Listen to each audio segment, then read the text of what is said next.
everyone, it's Esabelle and welcome back to my channel. Now, it's pretty common knowledge that color has impact upon how we perceive the world, how we perceive other people, but there's still a lot of psychological findings about color that I bet you did not know. And I just realized I should have worn something a little bit more colorful for this episode. Isn't this a great color for you? I can't tell. It's melting my eyes. You got anything in black? Black? But hopefully these facts will be colorful enough to make up for the fact that I am wearing primarily black right now.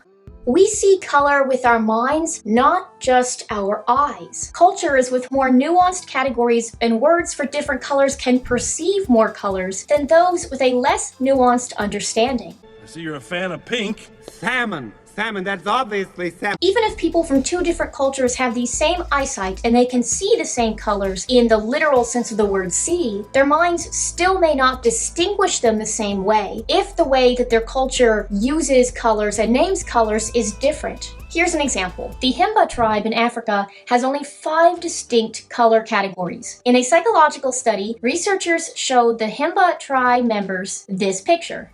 The tribe's people struggled to pick the different color. Most chose incorrectly.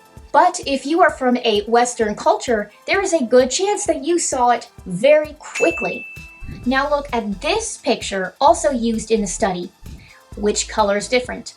If you're from the Himba tribe, you'll very quickly see it's this one. The Himba tribe has separate categories for these colors, so they could easily distinguish it. But non-tribal participants in the study rarely got the answer right. All human languages develop words for colors in the same order everywhere. Every culture has words for black and white, even if they have no other words for any other colors. Cultures that have more terms for colors will universally have red next, yellow comes fourth, green fifth, and blue last. Texts from ancient cultures, like the Hebrews and Greeks, seem to display a limited number of colors they can recognize, judging by the vocabulary in their ancient writings. Again, unless someone happens to literally be colorblind, their eyes can see the colors, but their limited language just keeps their minds from recognizing the different colors. So blues, greens, and yellows were often described in ancient texts as simply black, white, dark, and light. People often associate sadness with the color blue, but gray is truly more accurate. In December 1998, a terrible earthquake struck Armenia, killing thousands and orphaning many children. Children then taken to a care shelter for treatment. During the kids' art therapy sessions, therapists noticed all these children using whites, blacks, and rare dashes of red. They even refused to draw at all when they were only given vividly hued crayons and paper. But once these kids began to heal, back came the yellow suns, blue skies, and green grass.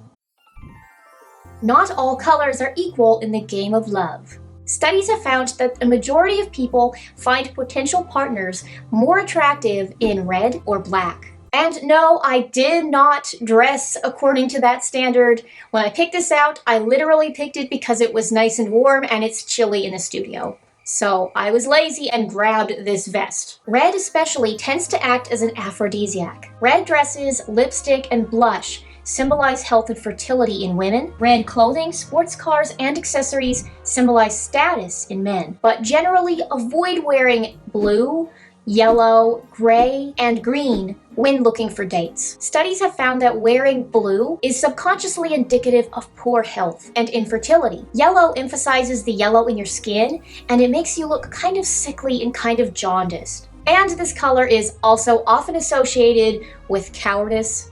Also not a great look. The color orange can also impact how healthy you appear, depending on the complexion that you have.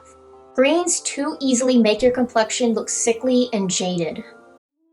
We taste with our eyes, not just our tongue. The color of tasteless food can take on a type of taste in our minds. In one study, participants tasted 4 bowls of identical, tasteless, and odorless Jell-O. Well, almost identical. One was dyed yellow, one red, another green, and the last blue. These participants were not told that the Jell-O was flavorless and odorless. They were simply told to taste it and report whatever sensory experience that they had. At the end of the study, researchers found that the participants often rated the red as tasting sweet, like strawberries or cherries. The yellow supposedly tasted sour, the green tart, and the blue was a little hard to discern, maybe coconut. Most people also said the blue had the least taste, which is extremely ironic given that none of them actually had any taste. My favorite part of this whole study is that whenever the participants were told that none of these bowls of Jell-O have any flavor or any scent, they actually argued with the researchers and said that they did indeed taste a difference. Congratulations, you played yourself. And color tricks us into more than flavor. Color acts as a placebo all by itself. In several studies, researchers gave participants sugar pills, did not have any real medicine, and only differed in color. You take the blue pill, the story ends. You take the red pill, you stay in Wonderland. Some subjects got yellow, some got red, some got blue, and so forth. The researchers never told the participants what they should expect from the pills. They simply said to report whatever they felt after taking them. Those who took the red pills said that the pills gave them energy.